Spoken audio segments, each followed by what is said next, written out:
7.000 soldados japoneses, reforços essenciais para uma guarnição vacilante, estavam espremidos sob o convés do navio de transporte Kyosei-maru em 3 de março de 1943, enquanto este se aproximava da Nova Guiné.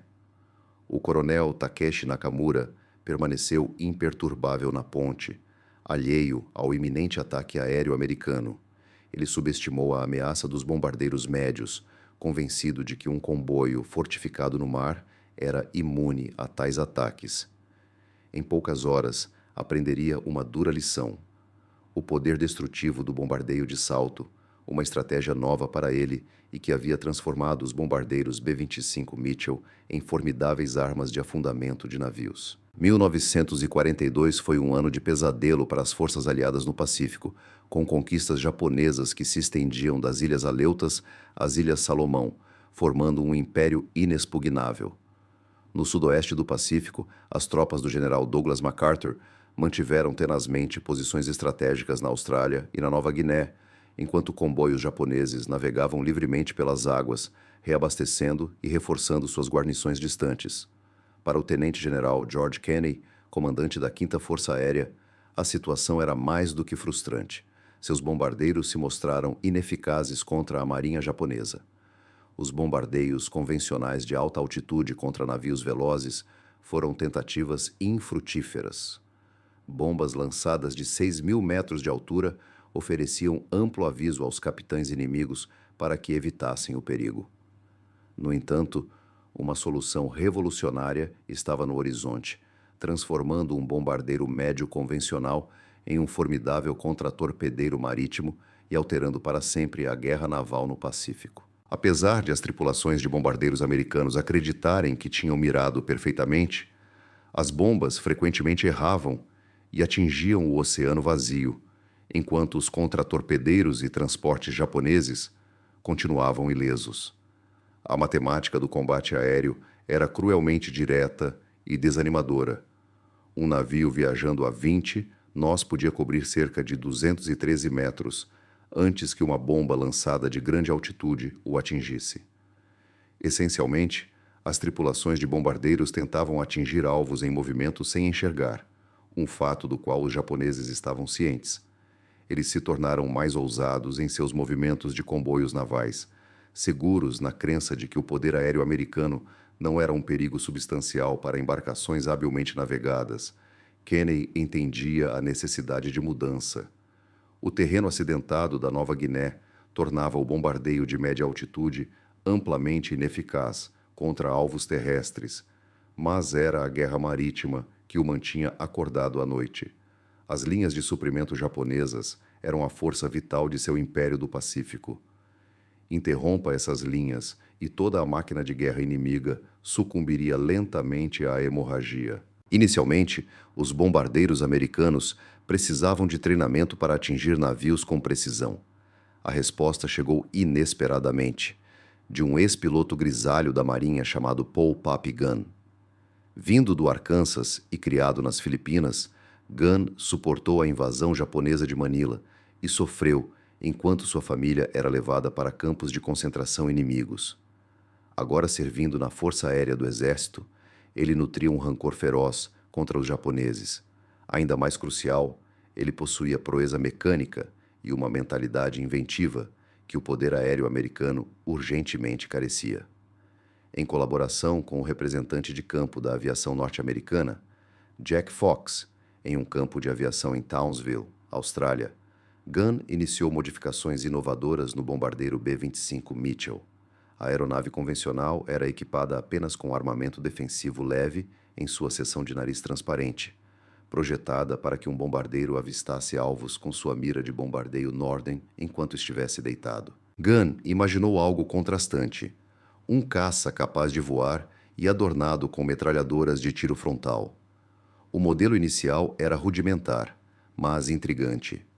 Gunn e sua tripulação erradicaram a estação de bombardeiro e substituíram o nariz transparente por uma construção metálica robusta contendo 4 metralhadoras calibre 50.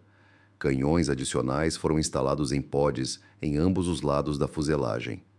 O piloto agora podia dirigir toda a aeronave como um avião de caça colossal, liberando um poder de fogo formidável contra alvos terrestres. No entanto, o B-25 modificado era apenas metade da resposta. A outra metade seria fornecida pelo Major William Benn, um ex-instrutor de voo que comandava o 65º Esquadrão de Bombardeio. Benn estava cansado de observar suas fortalezas B-17 não atingirem navios japoneses de grandes alturas. Se o bombardeio tradicional não fosse eficaz, concluiu ele, então o bombardeio tradicional teria que ser descartado. Inicialmente, Ben adotou um método arriscado, raspando navios inimigos na altura das ondas e lançando bombas que ricocheteavam sobre a água como pedras atiradas por crianças. Embora essa abordagem não fosse inteiramente nova, os britânicos já haviam se aventurado com estratégias semelhantes. Ben a desenvolveu em uma arte letal.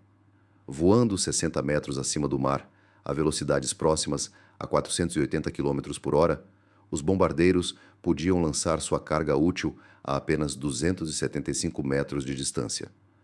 As bombas saltavam uma ou duas vezes sobre a água antes de atingir a lateral do navio, alvo abaixo da linha d'água. Essa técnica era notavelmente destrutiva, mas extremamente perigosa. Navios a curta distância podiam usar todos os seus canhões antiaéreos para atacar os bombardeiros que se aproximavam. As tripulações de convés conseguiam discernir os olhos dos pilotos dos aviões americanos enquanto eles atacavam na altura do mastro. Foi durante esses encontros próximos que os B-25 com nariz de canhão da Papi Gun demonstraram sua utilidade. Ao se aproximarem dos alvos, bombardeiros modificados disparavam implacavelmente com calibre .50, varrendo os convéses livres de artilheiros. A combinação do bombardeio com saltos e o conceito de helicóptero de ataque transformou o B-25 Mitchell norte-americano de um típico bombardeiro médio na arma antinável mais temida do Pacífico. No entanto, os japoneses desconheciam a ameaça iminente. Seus oficiais navais haviam analisado as estratégias dos bombardeiros americanos e considerado que os ataques em alta altitude representavam pouco perigo para os navios em manobra. Eles nunca haviam encontrado nada parecido com a fera que Papi Gun e seus pares estavam desenvolvendo. No início de 1943, B-25 modificados começaram a surgir das oficinas de campo por todo o sudoeste do Pacífico. Alguns eram equipados com 4 canhões calibre .50 montados no nariz, outros com 6, enquanto modelos experimentais ostentavam até 8, apenas no nariz. Armas adicionais foram instaladas em pods laterais, torres dorsais e posições de cintura. Essas fortalezas aéreas eram capazes de empregar de 14 a 18 metralhadoras calibre .50 contra um alvo solitário, um poder de fogo que superava o de vários contratorpedeiros. A proeza industrial por trás dessa metamorfose era inspiradora. Cada metralhadora calibre .50 pesava 84 libras e disparava munição pesando quase 4 onças por cartucho. Essas armas podiam disparar a taxas próximas a 800 tiros por minuto, permitindo que um nariz de 8 canhões, teoricamente, descarregasse mais de 6.000 tiros por minuto de munição destrutiva calibre .50. Quando vários B-25 atacavam em uníssono, o poder de fogo coletivo era absolutamente avassalador. A tripulação americana treinou diligentemente as novas estratégias. Eles aprimoraram suas habilidades em ataques de bombardeio contra alvos simulados até que pudessem posicionar bombas com precisão médica. Eles dominaram a sincronização de seus ataques para que várias aeronaves se aproximassem de vários ângulos simultaneamente, superando as defesas inimigas. Principalmente, eles dominavam o trabalho em equipe, com certos aviões dedicados a suprimir fogo antiaéreo, enquanto outros visavam infligir danos fatais. A prontidão psicológica tinha a mesma importância que a educação técnica. O bombardeio aéreo exigia que os pilotos investissem diretamente contra as defesas inimigas, mantendo um curso e velocidade consistentes em meio ao fogo antiaéreo em erupção. Não havia espaço para dúvidas ou atrasos. Tendo embarcado em uma corrida de ataque, os pilotos tinham que persistir em sua ofensiva, desconsiderando a resistência. A margem de erro era curta, quantificada em meros segundos e pés. Simultaneamente, Os comandantes navais japoneses estavam alheios à mudança de estratégia na guerra aérea aliada. Suas informações indicavam ataques de bombardeio de alta altitude ineficazes e tiros de sorte ocasionais. Eles não entendiam o bombardeio aéreo ou o poder destrutivo dos B-25 modificados. Ao planejarem as rotas de seus comboios e estruturas de defesa, basearam-se em avaliações ultrapassadas sobre o potencial das forças americanas. Esse lapso de inteligência se mostraria desastroso mais tarde. Os militares japoneses eram famosos por sua rápida adaptabilidade e estratégias inovadoras. Mas, neste caso, estavam travando uma guerra passada, enquanto seus adversários preparavam formas de conflito sem precedentes. O excesso de confiança, que antes os servira bem durante as primeiras conquistas, começou a obstruir o reconhecimento de uma tempestade iminente. O coronel Nakamura, de pé na ponte do Kyosei Maru, em uma manhã de março, personificava essa perigosa autoconfiança. Oficial de infantaria com experiência de combate na China e nas Índias Orientais holandesas, ele era versado em guerra terrestre. No entanto, como a maioria dos oficiais do exército, seu conhecimento sobre aviação naval limitava-se a observações feitas durante viagens de transporte. O surgimento esporádico de bombardeiros americanos em grandes altitudes nunca representou uma ameaça séria aos comboios anteriores. Por que a mudança importa aqui? A confiança espelhada pelo comandante contra-almirante Masatomi Kimura, líder da escolta naval, foi ecoada pelo coronel. Um experiente capitão de contra-torpedeiro, Kimura, que aprimorou suas habilidades em ferozes batalhas noturnas ao redor de Guadalcanal, via o poder aéreo americano principalmente como um incômodo em grandes altitudes. Sua frota de 8 contratorpedeiros era fortemente equipada com armamento antiaéreo e suas formações projetadas para oferecer fogo de cobertura contra ataques de bombardeio regulares. Ele não via razão para antecipar que as estratégias americanas tivessem avançado além de seu alcance. Enquanto isso, a rota do comboio era monitorada de perto pela inteligência aliada, com observadores australianos escondidos em ilhas controladas pelos japoneses, transmitindo atualizações de posição, enquanto decifradores de códigos em Melbourne e Washington decodificavam mensagens navais japonesas. Os aliados estavam bem cientes da composição do comboio, seu destino pretendido e o tempo estimado de chegada. Mais escuro para os japoneses, eles sabiam precisamente quando e onde atacar. O tempo inclemente era o único escudo para o comboio aliado. Por 3 dias, fortes tempestades ocultaram os mares de Salomão e Bismarck, impedindo as aeronaves aliadas de decolar e oferecendo proteção aos navios japoneses. No entanto, em 2 de março, o céu começou a clarear, e aviões de vigilância americanos detectaram o comboio navegando para o sul em ritmo constante. Os ataques iniciais ocorreram naquela tarde. Bombardeios convencionais por fortalezas voadoras B-17, que tiveram sucesso limitado, mas alertaram os aliados sobre a localização do comboio. Naquela noite, enquanto o coronel Nakamura analisava os relatórios de pequenos danos dos ataques do dia, ele não sabia que as bases aéreas americanas e australianas em toda a região estavam excepcionalmente ativas. Mecânicos trabalharam a noite toda, preparando B-25 modificados para o combate. Carregaram milhares de cartuchos calibre 50 e prepararam bombas de salto para o ataque que se aproximava pela manhã. Os pilotos examinaram mapas de reconhecimento e memorizaram estratégias de ataque, posicionando-os a queima-roupa contra embarcações inimigas. A prontidão mais vital era mental. As tripulações dos helicópteros de ataque B-25 sabiam que estavam embarcando em uma tarefa sem precedentes em tal escala. Eles se aventurariam em espaço aéreo fortemente protegido em altitudes vulneráveis a qualquer arma inimiga. O sucesso dependia de timing preciso, determinação inabalável e uma dedicação inabalável ao ataque, independentemente das perdas. Alguns membros da tripulação escreveram cartas finais, outros poliram suas armas pela última vez ou estudaram imagens de seus cônjuges e filhos que talvez não vissem mais. Os experientes sabiam que a próxima missão seria diferente de qualquer outra que já tivessem enfrentado. Não se tratava apenas de lançar bombas de uma distância segura e voltar para casa. Em 3 de março de 1943, o cenário estava montado para uma das demonstrações de poder aéreo mais destrutivas da história militar ao amanhecer.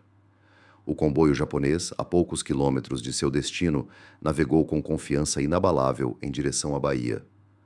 O coronel Nakamura e outros oficiais se reuniram para o café da manhã na confinada sala dos oficiais do transporte, discutindo planos para descarregar tropas e suprimentos na chegada ao porto. Enquanto isso, os motores rugiam nos aeródromos aliados em toda a região. B-25s modificados se preparavam para a decolagem.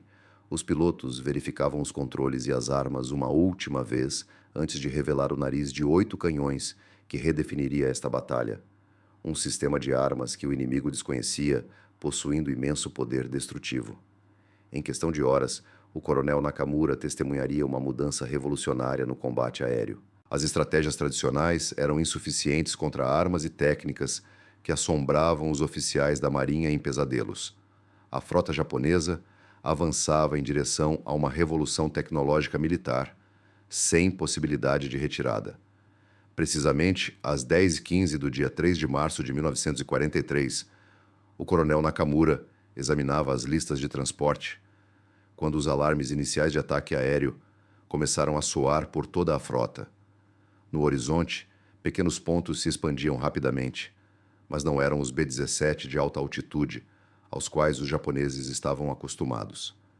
Esses aviões se aproximavam em baixa altitude, deslizando logo acima das ondas em grande velocidade.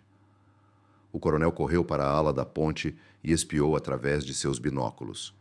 O que viu desafiava tudo o que sabia sobre as estratégias de bombardeiros americanos.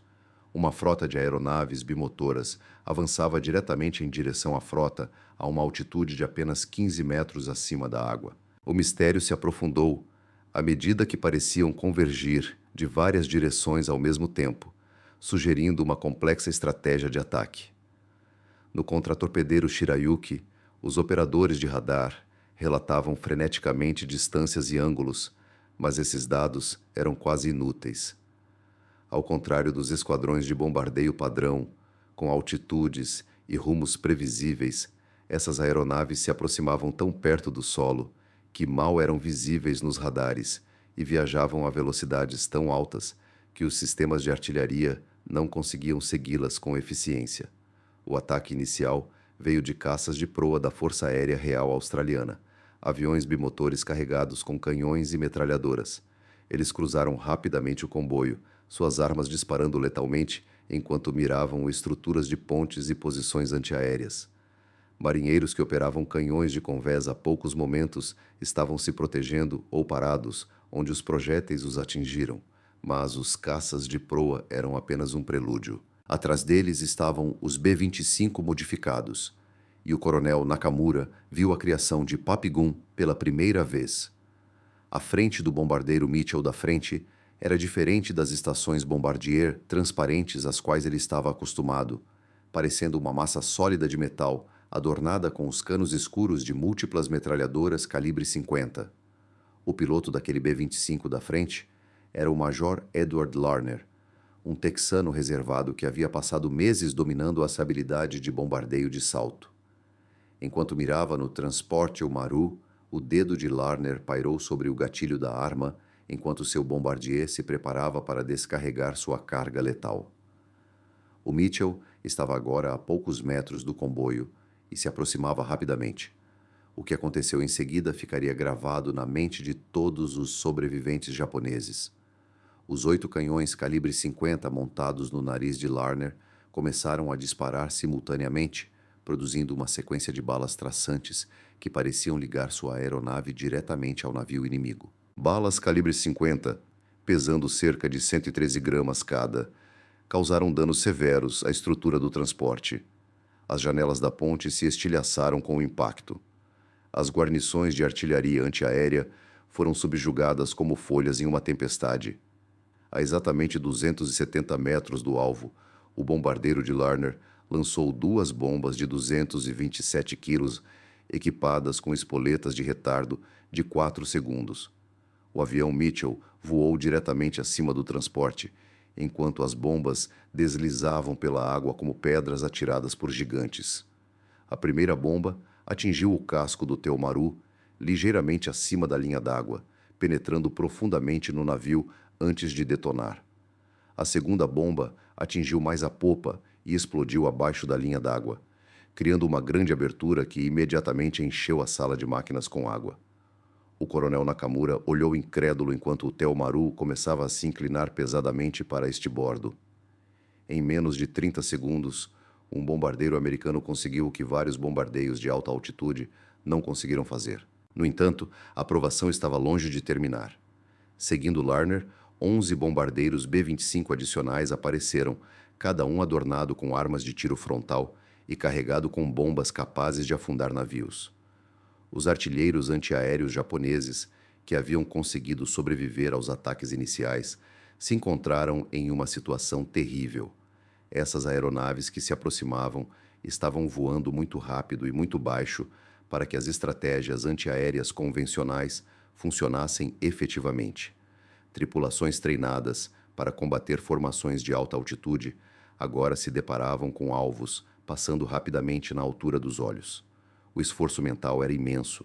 Muitos artilheiros ficaram paralisados, lutando para compreender a proximidade assustadora dos ataques aéreos.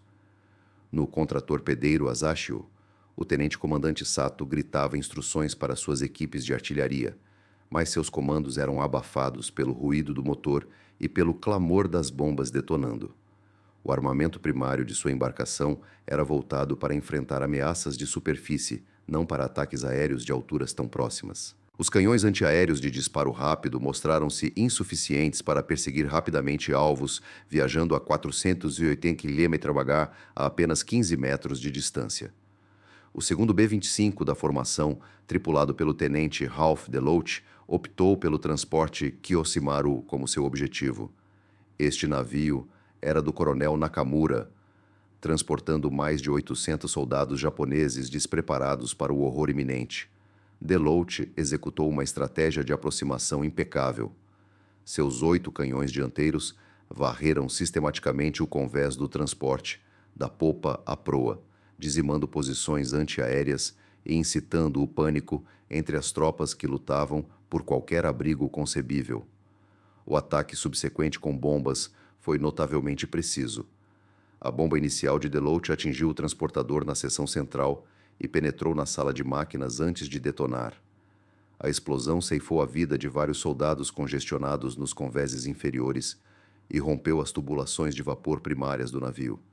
Em poucos minutos, o Kyoshimaru estava parado, inclinando-se fortemente e enchendo-se de água do mar aos milhares de toneladas. O coronel Nakamura colidiu violentamente com uma antepara, enquanto o navio fazia uma curva acentuada para estibordo.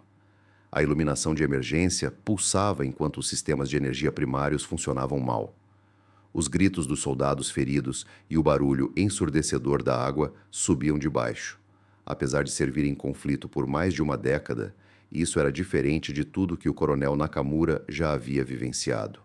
Os bombardeiros americanos acabavam de exibir um nível de precisão e poder de fogo sem precedentes, quase como se fosse sobrenatural. O ataque persistiu com eficiência implacável.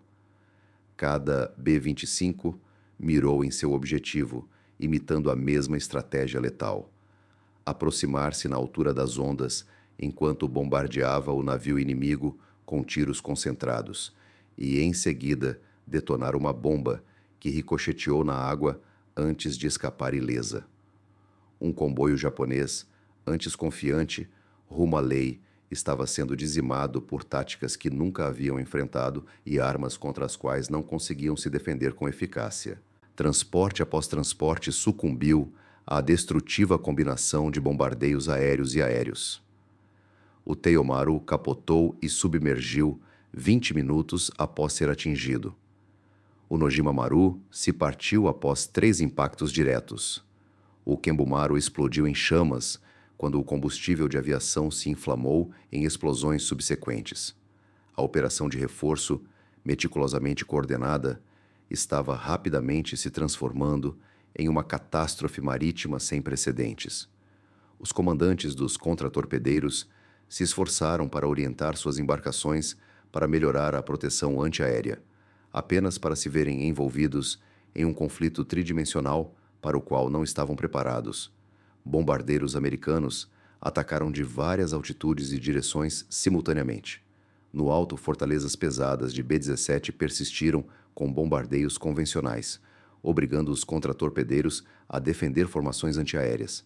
Ao nível do mar, os B-25 modificados prosseguiram seus ataques de bombardeio aéreo com precisão letal. O capitão Hara, do contratorpedeiro Tokitsukaze, pretendia colidir com um dos B-25 que o atacavam, direcionando seu navio diretamente para um bombardeiro que se aproximava. No entanto, o tenente Bill Allen, controlando o Mitchell, desviou-se por pouco no último momento e passou a poucos metros da superestrutura do contratorpedeiro. Enquanto sobrevoava o navio, o artilheiro dorsal de Allen disparou continuamente com uma arma calibre 50, matando vários oficiais na ponte e ferindo o próprio capitão Hara. O efeito psicológico sobre as tripulações japonesas foi tão prejudicial quanto o dano físico. Eram marinheiros experientes que haviam participado de algumas das batalhas navais mais sangrentas da guerra, mas nunca haviam encontrado nada parecido com os B-25 modificados. A visão dos bombardeiros americanos se aproximando na altura do mastro, com o nariz em chamas com o fogo das metralhadoras, era extremamente assustadora. Muitos marinheiros japoneses descreveram mais tarde os Mitchells atacantes como dragões cuspidores de fogo que pareciam emergir das profundezas do mar. Ao meio-dia, todos os 8 transportes japoneses estavam submersos ou à beira do naufrágio. O contratorpedeiro Asashio, severamente danificado por múltiplos bombardeios, mal se manteve à tona e sucumbiria mais tarde naquele dia. O Tokitsukaze havia sido atingido por uma bomba de salto, inundando suas câmaras dianteiras. O Shirayuki foi engolido pelas chamas da proa à popa após ataques com bombas incendiárias. Apenas 4 contratorpedeiros mantiveram sua capacidade de combate, resgatando freneticamente os sobreviventes das águas. O coronel Nakamura se viu agarrado aos destroços em meio ao mar de Bismarck manchado de petróleo. O Kiyozimaru afundou 1 hora após o ataque inicial, levando consigo centenas de soldados. Espalhados pelas ondas suaves estavam destroços, coletes salva-vidas e soldados caídos do que deveria ser uma missão de reforço vital. Enquanto isso, aviões americanos patrulhavam acima, implacáveis como tubarões circulando. A parte mais contenciosa da luta ainda era iminente. Aeronaves aliadas iniciaram um ataque sistemático aos sobreviventes japoneses na água, juntamente com contratorpedeiros que tentavam salvá-los. Não se tratava de uma brutalidade irracional, mas de manobras táticas. Cada indivíduo que chegasse à terra representava um adversário em potencial, armado com um fuzil, em poucos dias. Cada marinheiro resgatado poderia potencialmente comandar outro navio de guerra em combates futuros. Militarmente, a escolha de atacar os sobreviventes era logicamente fria, embora tenha assombrado muitas tripulações aéreas aliadas por anos. O tenente Robert Ruegg, operando um B-25 apelidado de O Céu Pode Esperar, escreveu em seu diário que alvejar homens na água era a tarefa mais difícil que ele já havia recebido. Ordens eram ordens, e a verdade estratégica era indiscutível. Os japoneses não demonstraram misericórdia para com os prisioneiros ou civis aliados durante sua conquista do Pacífico. Esta foi uma guerra total, com as regras da cavalaria descartadas há muito tempo. A contagem final da Batalha do Mar de Bismarck foi esmagadora.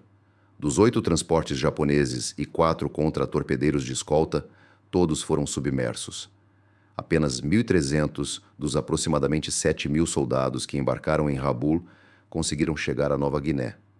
A maioria pereceu com seus navios ou foi vítima de ataques posteriores de sobreviventes. Os japoneses sofreram mais de 3.000 baixas, enquanto os aliados perderam apenas 13 tripulantes. Para o coronel Nakamura, à deriva em meio aos remanescentes de sua frota, a batalha significou mais do que uma perda militar. expôs uma profunda compreensão da essência em evolução da própria guerra. Os militares japoneses, renomados por sua rápida adaptação e estratégias inventivas, foram pegos de surpresa pela recente revolução na guerra aérea que acabavam de testemunhar. O nariz de 8 canhões do B-25 Mitchell provou ser uma inovação revolucionária. Os bombardeiros médios foram redefinidos como destruidores de navios altamente eficazes, principalmente devido ao uso de intenso poder de fogo e estratégias de bombardeio por salto.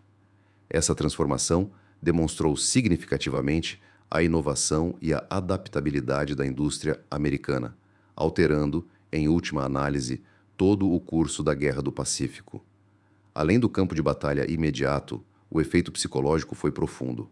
Relatos da catástrofe se espalharam rapidamente pelas fileiras militares japonesas, chegando até o quartel-general imperial em Tóquio. A noção de que os bombardeiros aliados poderiam eliminar sistematicamente comboios inteiros perturbou os oficiais que haviam construído seus planos estratégicos com base em suposições sobre as limitações do poder aéreo aliado.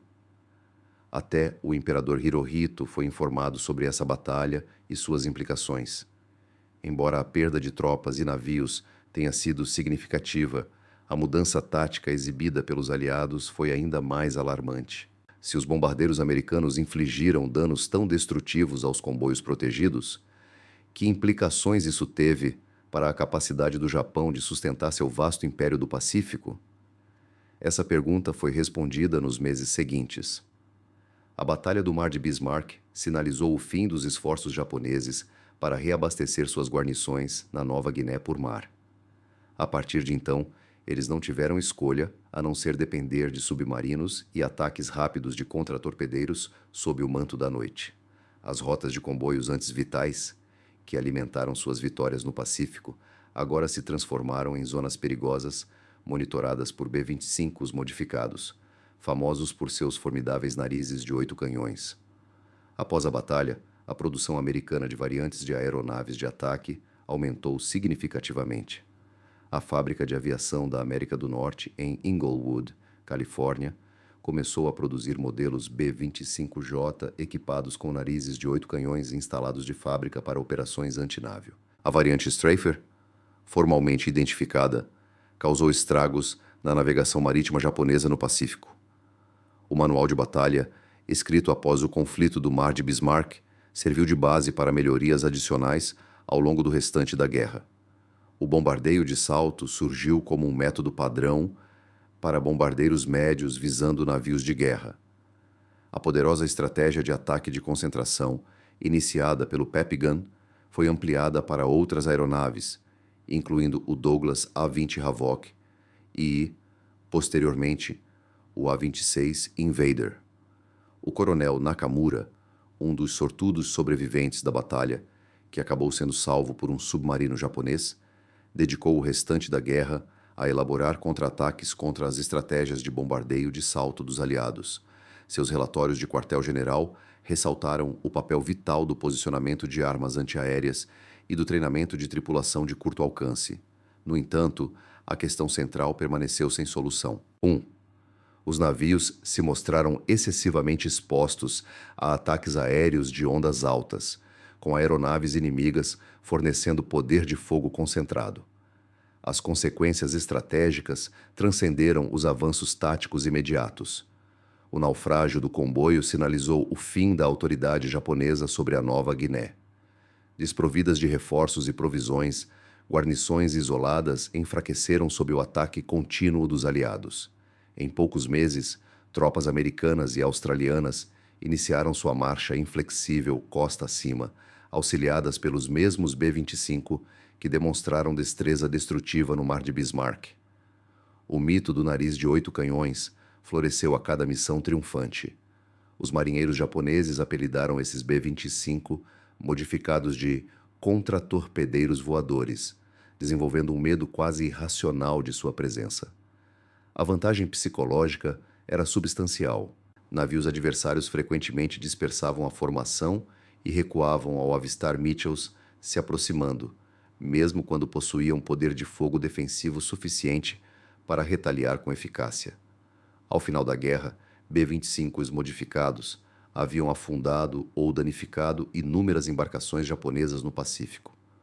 O nariz de 8 canhões, inicialmente uma modificação rudimentar de campo da Pop Gun, evoluiu para um sofisticado sistema de armas capaz de atingir múltiplas ameaças simultaneamente.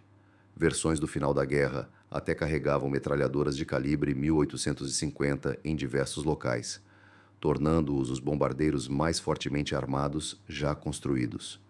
No entanto, esse avanço tecnológico teve um alto custo humano, não apenas em vidas inimigas perdidas, mas também no desgaste mental suportado pelas tripulações aéreas aliadas. Conduzir missões de bombardeio com salto exigia uma bravura única.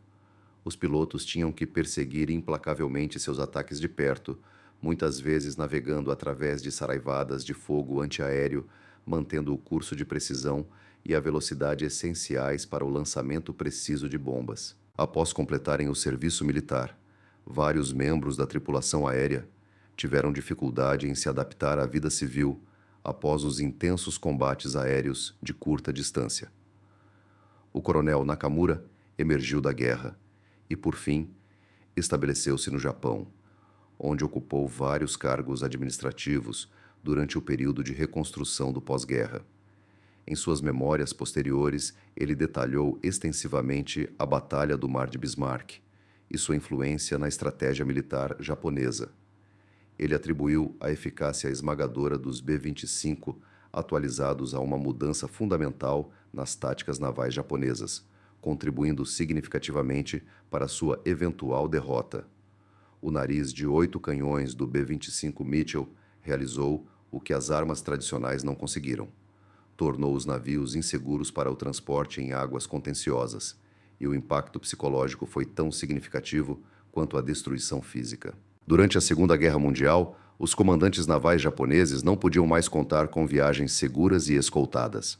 Cada jornada era agora uma aposta perigosa contra a intensificação do domínio aéreo dos aliados. A Batalha do Mar de Bismarck marcou uma mudança significativa na interação entre o poder aéreo e a guerra marítima, sinalizando o declínio dos encouraçados e a ascensão dos porta-aviões e bombardeiros terrestres. O nariz de 8 canhões personificou essa transição, refletindo a engenhosidade americana e a adaptação tática sob extrema pressão militar. Historiadores militares modernos analisam a Batalha do Mar de Bismarck como um paradigma de como a evolução tecnológica pode remodelar rapidamente a dinâmica de poder na guerra. A integração de estratégias de bombardeio por salto e poder de fogo concentrado formou um sistema de armas inovador que redefiniu fundamentalmente o terreno estratégico da Guerra do Pacífico. A infeliz frota do coronel Nakamura navegou para uma nova fase de conflito, sem oferecer trégua ao formidável impacto da engenhosidade americana, aproveitada para a guerra total. A vanguarda de 8 canhões do B-25 Mitchell exemplificou como a inovação e a flexibilidade podem ter um valor significativo na guerra contemporânea, muitas vezes superando a mera quantidade de homens ou as abordagens tradicionais. Em poucas horas, sobrevoando o Mar de Bismarck, as tripulações americanas demonstraram a potência do pensamento imaginativo aplicado à prática de longa data da guerra. O coronel japonês, que nunca havia imaginado a existência de tais armamentos, testemunhou o futuro do combate aéreo, um futuro destinado àqueles ousados o suficiente para abandonar o conhecimento ortodoxo em busca de inovações revolucionárias.